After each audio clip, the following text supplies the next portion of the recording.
नमस्कार,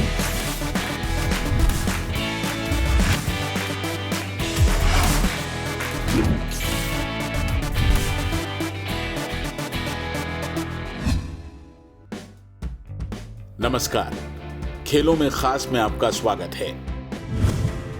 Our sports content is pure as 24 karat gold. Please like and subscribe it. Your support will help us in doing better. Thank you. एक अच्छी खबर IPL से। IPL टीमों को अब tournament के दौरान एक से दूसरे शहर जाने के लिए क्वारंटाइन नहीं होना पड़ेगा। ईसीबी ने न्यूज एजेंसी को बताया कि दुबई, अबू धाबी और शारजा में होने वाले मैचेस के लिए सभी जरूरी मंजूरी मिल गई है। प्लेयर्स के लिए स्थानीय सरकारों की मदद से प्रोटोकॉल तैयार किया गया है, जिसके तहत खिलाड़ी एक से दूसरे वेन्यू तक सीधे पहुंचेंगे और बिना क्वारंटीन हुए मैच खेलेंगे। इसके बाद वे दोबारा अपने होटल लौट आएंगे। न्यूज एजेंसी के मुताबिक टीमों को बीसीसीआई के प्रोटोकॉल के मुताबिक बायो सिक्योर बबल में रहना होगा। सिर्फ उन्हीं प्लेयर्स या सपोर्ट स्टाफ के मेंबर्स को क्वारंटीन किया जाएगा जो टीम के साथ बाद में जुड़ेंगे। लीग के सभी 60 matches 3 venues Dubai, Abu Dhabi और शारजा में खेले जाएंगे। सिर्फ 17 दिन का समय बाकी है, लेकिन बीसीसीआई अब तक लीग का शेड्यूल तैयार नहीं कर पाया है। हालांकि बॉर्डर की समस्या सुलझ जाने के बाद उम्मीद है कि 1-2 दिन में शेड्यूल जारी हो जाएगा। बताया गया है कि इसके बाद भी बीसीसीआई आईपीएल का पहला लेग दुबई में कराने की योजना पर काम कर रहा है। 8 में से 6 टीमों ने दुबई को बेस बनाया है, जबकि कोलकाता और मुंबई टीमें अबू धाबी में हैं। ऐसे में सिर्फ कोलकाता नाइट राइडर्स और मुंबई इंडियंस को ट्रेवल करना पड़ेगा, जो 6 टीमों के अबू धाबी या शारजा जाकर खेलने से एक बेहतर ऑप्शन हो सकता है।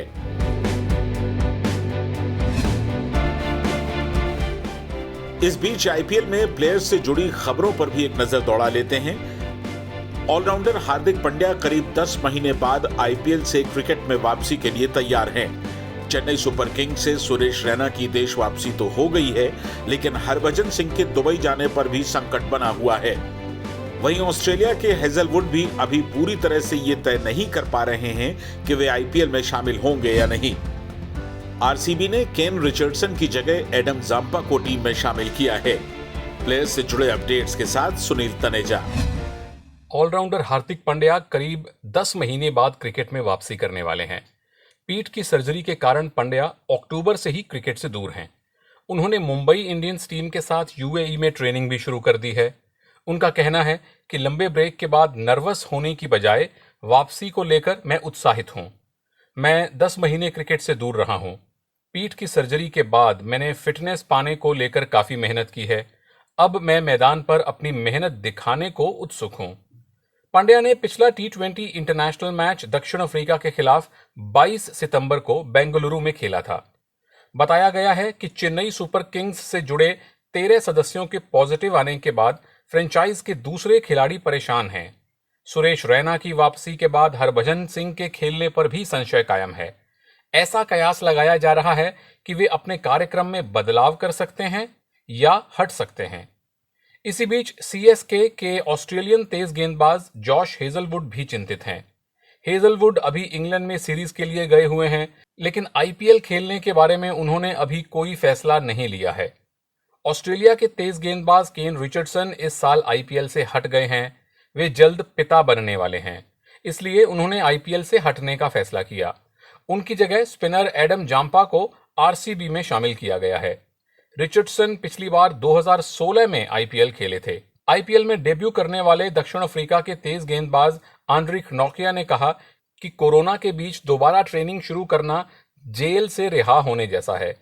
नोकिया दिल्ली कैपिटल टीम में शामिल हैं। उन्हें इंग्लैंड के क्रिस वोक्स के हटने के बाद दिल्ली की टीम में चुना गया है।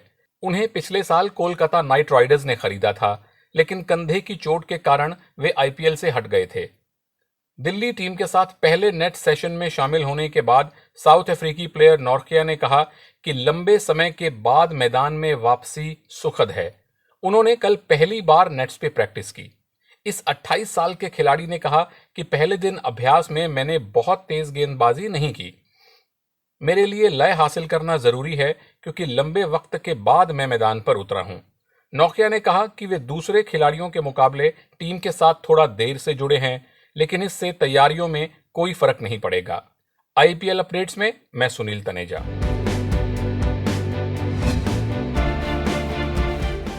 ओलंपिक टिकट हासिल कर चुके एशियाई खेलों के विजेता पहलवान बजरंग पूनिया, रवि कुमार और दीपक पूनिया टोक्यो ओलंपिक की तैयारियों के लिए सोनीपत पहुंच गए हैं। इंडियन रेसलिंग फेडरेशन और साई ने कैंप के लिए फ्री स्टाइल और ग्रीको रोमन कैटेगरी में 23 पहलवानों को सेलेक्ट किया है। इनमें से 5 राहुल अवारे, पवन कुमार, सतेंद्र कुमार, अर्जुन और प्रभुपाल सिंह व्यक्तिगत कारणों से अभी कैंप में शामिल नहीं हो पा रहे हैं। फ्री स्टाइल के पहलवान मुख्य कोच जगमिंदर और अनिल मान के नेतृत्व में, जबकि ग्रीको रोमन के पहलवान मुख्य कोच हरगोविंद की देखरेख में प्रैक्टिस करेंगे। ग्रीको रोमन के विदेशी कोच टीमो काजराशविली को दिल्ली के नेहरू स्टेडियम से सोनीपत भेजा जाएगा। बजरंग के कोच शाको भी बेंगलुरु से जल्दी ही सोनीपत पहुंचेंगे। इस समय हमारे साथ फॉर्मर इंटरनेशनल रेसलर और कोच अर्जुन अवॉर्डी कृपाशंकर बिश्नोई मौजूद हैं। कृपाशंकर जी, कोरोना के बीच में इस कैंप की शुरुआत हो रही है टोक्यो ओलंपिक्स के लिए। जाहिर है बहुत एहतियात की जरूरत है।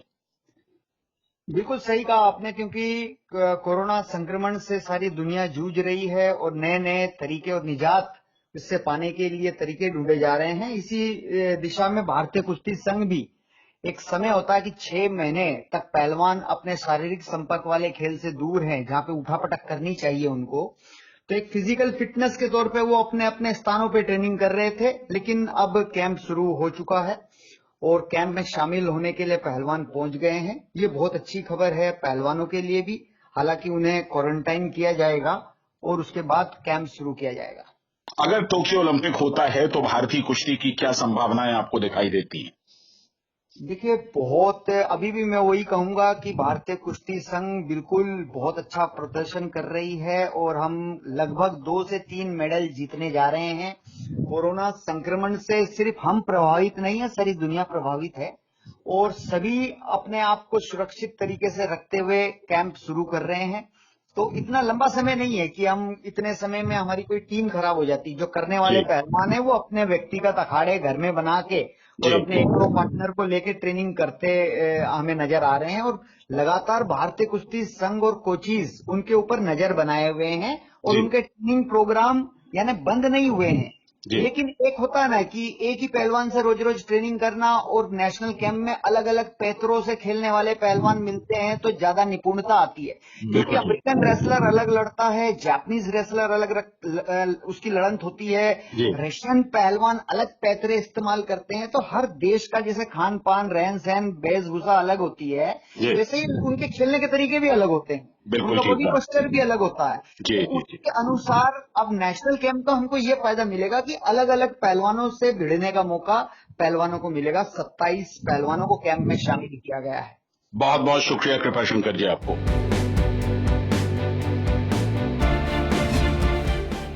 वर्ल्ड नंबर 1 सर्बिया के नोवाक जोकोविच यूएस ओपन के सेकंड राउंड में पहुंच गए हैं। उन्होंने बोस्निया हर्जेगोविना के दामिर जुमहूर को सीधे सेटों में 6-1, 6-4 और 6-1 से हरा दिया। इस साल उन्होंने ये 24वां मैच जीता। उधर 16 साल की पूर्व junior world number 1 Coco Gauff पहले राउंड में ही हार कर बाहर हो गई। उन्हें लात्विया की एनास्तासिया सेवेस्तोवा ने 6-3, 5-7 और 6-4 से शिकस्त दी। सेवेस्तोवा की इस साल की ये पहली जीत है। 2019 के बाद ये पहला मौका है जब गॉफ किसी ग्रैंड स्लैम के पहले राउंड में हार कर बाहर हुई हैं। और ब्यौरा नीति रावत से। कोको गॉफ महिला टेनिस का एक उभरता हुआ नाम है। वो सबसे कम उम्र में विंबलडन क्वालिफाई करने वाली महिला खिलाड़ी भी हैं और पिछले साल ही अपने पहले विंबलडन टूर्नामेंट में चौथे राउंड में पहुंची थी। गॉफ उसी साल यूएस ओपन के तीसरे दौर में भी पहुंची थी, जहां उन्हें जापान की नाओमी ओसाका से हार का सामना करना पड़ा था। इस साल की शुरुआत में गॉफ ने ऑस्ट्रेलियन ओपन के चौथे दौर में जगह बनाई थी और इसके लिए उन्होंने तीसरे राउंड में वर्ल्ड नंबर 1 जापान की नाओमी ओसाका को ही हराया था। हालांकि क्वार्टर फाइनल में उन्हें अमेरिका की सोफिया कैनेन ने मात दी थी, लेकिन यूएस ओपन के पहले दौर में ही हारकर बाहर निकलना ये बताता है कि बेहतर खेल के अलावा तजुर्बा भी किसी भी खिलाड़ी के लिए बेहद जरूरी है। जुमहूर के खिलाफ हुए मैच में जोकोविच ने पहला सेट 23 मिनट में ही जीता, लेकिन दूसरा सेट जीतने में उन्हें 1 घंटे का वक्त लग गया। दोनों के बीच ये तीसरा मुकाबला था और तीनों ही मैच जोकोविच ने जीते हैं। दूसरे राउंड में जोकोविच का मुकाबला ब्रिटेन के काइल एडमंड से होगा। फेडरर और नडाल की गैर मौजूदगी में जोकोविच के पास 18वां ग्रैंड स्लैम जीतने का मौका है। इधर 5वीं सीड अलेक्जेंडर ज़्वेरेव को 2017 के फाइनलिस्ट केविन एंडरसन के खिलाफ पहले राउंड के मैच में जीत दर्ज करने के लिए बहुत मेहनत करनी पड़ी। जर्मनी के ज़्वेरेव ने पहला सेट टाई ब्रेकर में 7-6 से जीता। हालांकि दूसरा सेट साउथ अफ्रीकी प्लेयर एंडरसन ने जीता। इसके बाद ज़्वेरेव ने खेल में वापसी की और अगले दोनों सेट जीतते हुए मैच को अपने नाम कर लिया। वहीं चौथी सीड स्टेफनोस सित्सिपास बड़ी आसानी से दूसरे राउंड में पहुंच गए। उन्होंने स्पेन के एल्बर्ट रेमोस को 1 घंटे 38 मिनट चले मैच में 6-2, 6-1 और 6-1 से हराया। स्पोर्ट्स जिंदगी के लिए नीति रावत। एसी मिलान ने ज़्लाटन इब्राहिमोविच के साथ 1 साल का कॉन्ट्रैक्ट किया है। कल कॉन्ट्रैक्ट करने के बाद क्लब ने उम्मीद जाहिर की कि 38 वर्षीय खिलाड़ी के जुड़ने से उनकी टीम 7 साल बाद फिर से चैंपियंस लीग फुटबॉल टूर्नामेंट में जगह बनाने में कामयाब रहेगी। रिपोर्ट्स के अनुसार ये करार 70 लाख यूरो में हुआ है। इब्राहिमोविच इस साल जनवरी में 6 महीने के कॉन्ट्रैक्ट पर दूसरी बार एसी मिलान से जुड़े थे। उन्होंने 18 सेरिए मैचों में 10 गोल किए। इससे मिलान इटालियन लीग में 6ठी पोजीशन पर रहा और यूरोपा लीग में जगह बना पाया। सेरिए 19 सितंबर से शुरू होगी, लेकिन इब्राहिमोविच इससे 2 दिन पहले मिलान की तरफ से यूरोपा लीग में आयरलैंड के शेमरॉक रोवर्स के खिलाफ भी खेलेंगे। युवा भारतीय इंटरनेशनल मास्टर ल्यूक मेदोनका ने स्लोवाकिया में स्काल्की शतरंज महोत्सव का टाइटल जीत लिया है। मेदोनका ने 9 राउंड के टूर्नामेंट में 7.5 पॉइंट हासिल किए। गोवा के खिलाड़ी मेदोनका ने पूरे टूर्नामेंट में अजेय रहते हुए 6 बाजियां जीती और 3 ड्रॉ खेली। उन्होंने 6th राउंड में अपने से बेहतर रेटिंग वाले इटली के पियर बोसो को भी पराजित किया। भारतीय खिलाड़ी ने पोलैंड के मारेक नियाजेक, चेक रिपब्लिक के एलेक्सांद्रा स्लालस्की, पोलैंड के मार्सन मोलेंडा, फ्रांस के थॉमस डियोनिसी और इंग्लैंड के हैरी ग्रीव को भी शिकस्त दी।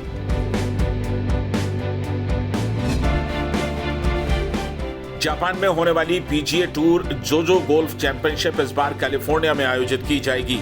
$80 लाख इनामी टूर्नामेंट 22 से 25 अक्टूबर के बीच कैलिफोर्निया के शेरवुड कंट्री क्लब में खेला जाएगा। ये फैसला कोरोना पेंडेमिक के चलते लिया गया। दिग्गज टाइगर वुड्स इसके मौजूदा चैंपियन हैं और अब उन्हें उस कोर्स में ये टूर्नामेंट खेलना है जहां उन्होंने 5 बार पहले खिताब जीता है। जापान में चैंपियनशिप के रूप में पहली बार पीजीए टूर का आयोजन पिछले साल किया गया था।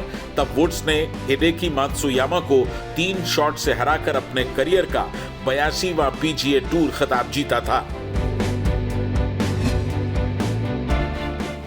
खेलों में खास में आज का सफर यहीं तक।